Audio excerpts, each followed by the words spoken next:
Assalamualaikum warahmatullahi wabarakatuh. Apa kabar semuanya? Salam Bima, bagaimana? Mudah-mudahan dalam keadaan yang sehat walafiat ya. Nah, untuk ini seperti sebelumnya, kalau kemarin saya menyampaikan dalam bentuk berupa video, sekarang saya itu yang menyampaikannya orang lain.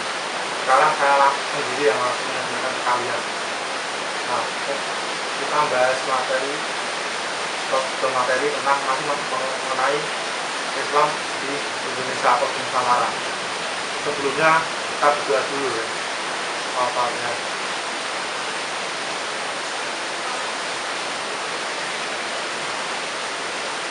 Nah, ini kita bahas mengenai jalan masuknya Islam di Indonesia. Perlu diketahui bahwa masuknya Islam di Indonesia itu yang jelas itu tidak dengan cara permusuhan atau kekerasan. Islam masuk di Indonesia itu dengan cara damai, dan mohon jangan disalahartikan ya. Nah, ada beberapa jalan untuk Islam di Indonesia. Pertama melalui perdagangan, kedua melalui dakwah, ketiga melalui pendidikan, keempat melalui pernikahan, kelima melalui kesenian, keenam melalui kebudayaan, terus ketujuh melalui tasawuf. Untuk kita singgung pertama juga adalah mengenai perdagangan. Nah, dulu ya seperti pada masa dulu ya, dulu para pedagang asing itu kan Nusantara itu melalui Selat Malaka. Kalian sudah tahu sendiri ya, Selat Malaka memang laut yang ramai untuk perdagangan. Tidak satu saja. Sampai sekarang pun masih banyak lalu lintas pelayaran yang lewat atau melintasi Selat Malaka. Nah, dulu orang-orang Islam yang berdagang di Nusantara itu juga mereka pertama singgah di Nusantara, kemudian untuk berdagang atau istirahat ya, atau membayar pajak. Nah, kan mereka juga didukung oleh transportasi yang sangat sederhana. Kapal dulu masih menggunakan tenaga angin. Jika ada angin, kapal bisa jalan. Nah, angin juga setiap hari itu selalu ada, bahkan sampai 3 bulan atau 10 tahun atau 5 tahun itu baru ada angin. Nah, ini kondisi seperti ini ibaratnya haji mumpung ya. Ini digunakan untuk mereka untuk apa? Berinteraksi lebih dekat kepada masyarakat Nusantara. Mereka mungkin ada yang mendirikan pemukiman orang-orang Islam ya. Terus ada yang berdagang ya, mereka juga berdagang pada orang-orang sekitar, terus interaksi dengan orang sekitar, memperkenalkan dagangannya, nah juga memperkenalkan agama Islam. Nah, sebenarnya yang berhak mengislam, yang bisa menegakkan Islam, yang paham kalau itu adalah para ulama. Nah, ini diperkirakan juga para pedagang dulu itu membawa para ulama untuk ke Nusantara. Nah, ini ulama ini mengislamkan orang Indonesia atau orang sekitar. Nah, disitulah Islamisasi masuk tadi melalui perdagangan. Jadi orang ulama ini masuk dengan dibantu oleh para pedagang. Itu yang menurut pemahaman. Ini yang saya pahami. Terus melalui tadi perdagangan, sekarang dakwah ya seperti dakwah pada umumnya ya. Jadi dulu para ulama ini dari dakwah dari tempat satu ke tempat yang lain. Nah, itu ya untuk pendidikan itu ya seperti sekarang ini ada pendidikan agama, ada pondok pesantren sudah ada sejak dulu. Nah, kita ambil salah satu contoh ya. Di Kudus, yaitu di kawasan Menara. Kalau kalian ketahui, itu pondok pesantren Sunan Kudus itu mendirikan pendidikan agama Islam pertama kali itu sebenarnya bukan di Menara, tapi di daerah Langgar Dalem. Nah, karena memang banyaknya santri yang ingin belajar karena tempatnya terbatas, akhirnya solusinya adalah beliau mendirikan bangunan lagi di sebelah barat yang sampai sekarang kita kenal adalah Masjid Al-Aqsa, atau kalian menyebutnya adalah Masjid Menara Kudus. Itu sebagai solusi untuk menampung banyaknya santri yang ingin belajar kepada Mbah Sunan Kudus.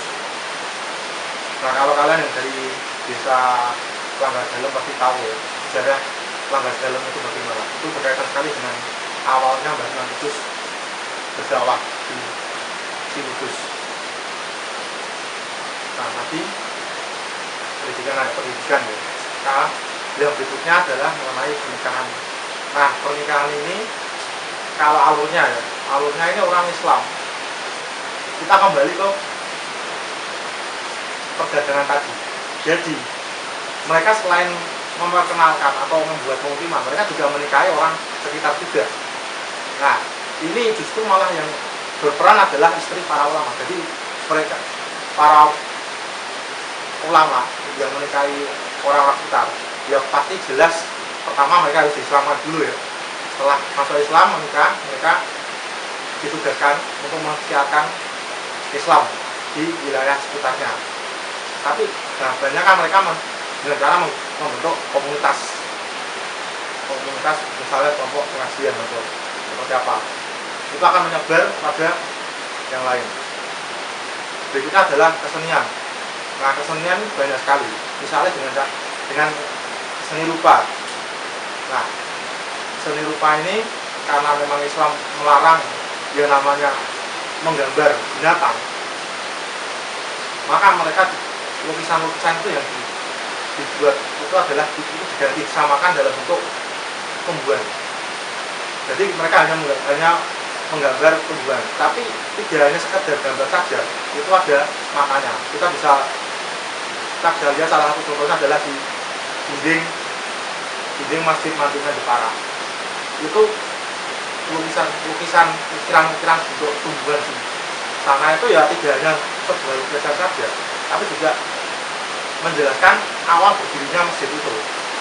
Nah, dari situlah nanti mulai muncul kaligrafi, seni kaligrafi ya, untuk mengganti gambar binatang atau makhluk atau manusia, karena memang dalam ajaran Islam itu tidak boleh kan kita menggambar manusia. Terus itu baru seni rupa. Kalau seni musik atau sastra, nah ini kita bisa ambil ini tembang-tembang Jawa.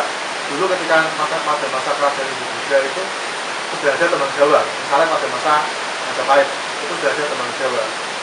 Nah, Islam datang, ini mereka bukan menghilangkan, tapi malah melestarikan. Tapi dengan cara agama Islam, dengan cara apa? Versi Islam ya. Nah, yang tentu saja makna dari tembang-tembang itu pasti mengajak kita supaya lebih taat ibadah dalam agama Islam. Apa misalnya rajin sholat, menjalankan sholat lima waktu. Kita ambil contoh tembang Lelilir yang diciptakan oleh Mbak Sunan Kalijaga. Kita bisa, itu salah satu liriknya kan ada lirik penekno blimbing kuwi. Buah blimbing itu kan ada 5 sudut kan. 5 sudut itu adalah apa? Filosofinya adalah sholat 5 waktu.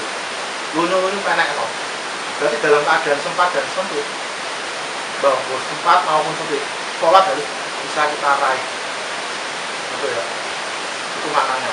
Sebenarnya tembang dari Mbah yang diciptakan Mbah Sunan Kalijaga tidak hanya itu saja, masih banyak lagi.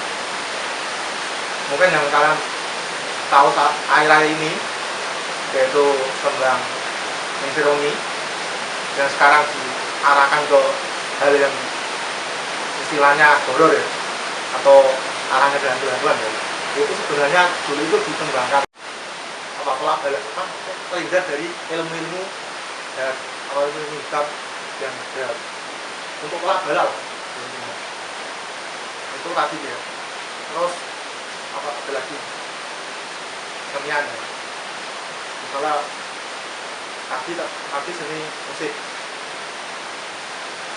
misalnya lagi ada atau solo ya. Solo itu ya tetap dipertahankan dari Majapahit sampai sekarang, dipertahankan, hanya saja ini diganti dengan versi Islam, intinya adalah mengajar kita untuk belajar untuk apa belajar kebudayaan ini ya berupa kegiatan satu kebiasaan ya, kegiatan yang sudah turun temurun ya, sudah lama tapi tetap dipertahankan. Dan juga perintah atau larangan yang sifatnya itu turun temurun. Misalnya gini, kita ambil orang belajar, kita ambil contoh saja ini di Kudus itu ada larangan untuk menyembelih kerbau ya, itu ada ceritanya juga, menyembelih sapi ya, maaf, maksudnya ada larangan, mohon maaf ya tadi ya, ada larangan tidak boleh menyembelih sapi, akhirnya apa? Bagi gantinya adalah kerbau. Makanya ada kuliner semua adalah olahan daging kerbau. Muncullah soto kebo dengan kebo. Yaitu ceritanya apa dulu apa? Ketika awal sekali Mbah Sunan Kudus mensiarkan Islam di Kudus, itu kan beliau ditolong oleh para Brahmana. Nah, ini sebagai jalannya beliau menghormati orang-orang Hindu dengan tadi melarang untuk menyembelih sapi. Tadi mohon maaf, tadi ada yang keliru ya. Tidak boleh menyembelih sapi, gantinya adalah kerbau. Gitu. Nah, mulai sampai sekarang yo pasti semuanya adalah kerbau. Ada yang nanya, kenapa kok nggak boleh menyembelih sapi, itu jenis kerbau? Ya tadi Mbah Sunan Kudus karena memang menghormati masyarakat dulu yang ada di Kudus, tidak ingin menyakiti hati enggak. Akhirnya dia ini larangan menyembelih sapi, gitu ya. Terus ada lagi, misalnya dari hal budaya ya, tapi dalam hal ini bangunan.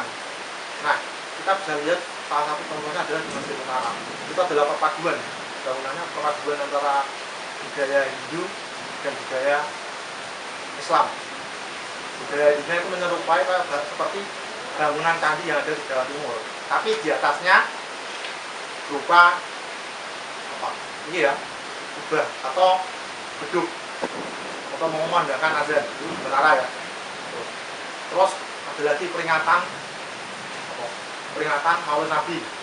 Kalau di daerah seperti Jogja atau Solo itu adalah gerbek Maulid, ya, gerbek Maulid. Terus ada lagi sekaten, sampai sekarang masih ada. Itu sudah waktu itu peninggalan sudah lama sekali ketika masa Mbah Sunan Kalijaga. Sekarang dilestarikan oleh Keraton Solo dan Keraton Yogyakarta.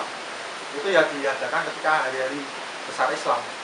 Sekaten itu dari kata syahadatan, yaitu kalimat syahadat. Oh ya. Itu lagi kebudayaan. Sebenarnya masih banyak lagi. Dan adalah gimana kita lanjutkan lagi ya. Ada kendala pada kameranya.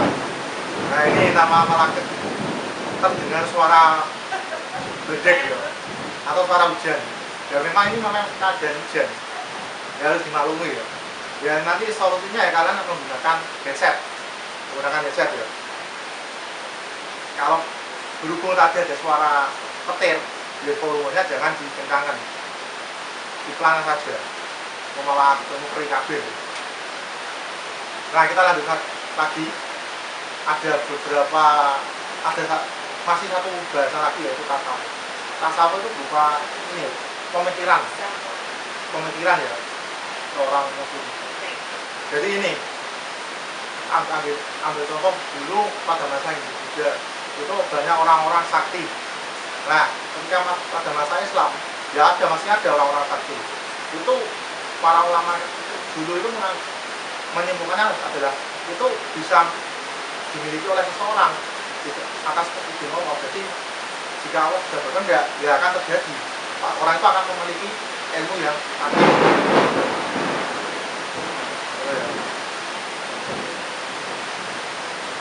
Seperti apa? Makna dari supayakun. Apa yang terjadi ya terjadilah. Di dunia ini tidak ada yang tidak mungkin. Itu semuanya mungkin jika Allah sudah berkehendak. Jangankan kalian meminta mobil. Jika Allah berkehendak, tidak hanya mobil, pasti pesawat juga diberikan. Kira-kira seperti itu. Kita ambil makna secara sederhana saja. Kira-kira itu dulu. Nah, saya mohon maaf tadi ada kesalahan sedikit. Langsung saya klarifikasi. Ya memang biasanya menghadapi kalian di kelas, tapi sekarang saya menghadapi kamera. Menurut beliau para PKB. Ya, jadi saya memang ada kesalahan sedikit, tapi setidaknya sudah memberikan ya klarifikasi. Kira-kira itu dulu. Kalau ada ingin berkomentar silahkan komen di bawah. Ya sementara ini belum ada tugas ya. Ini kalian ya ini berupa diskusi saja.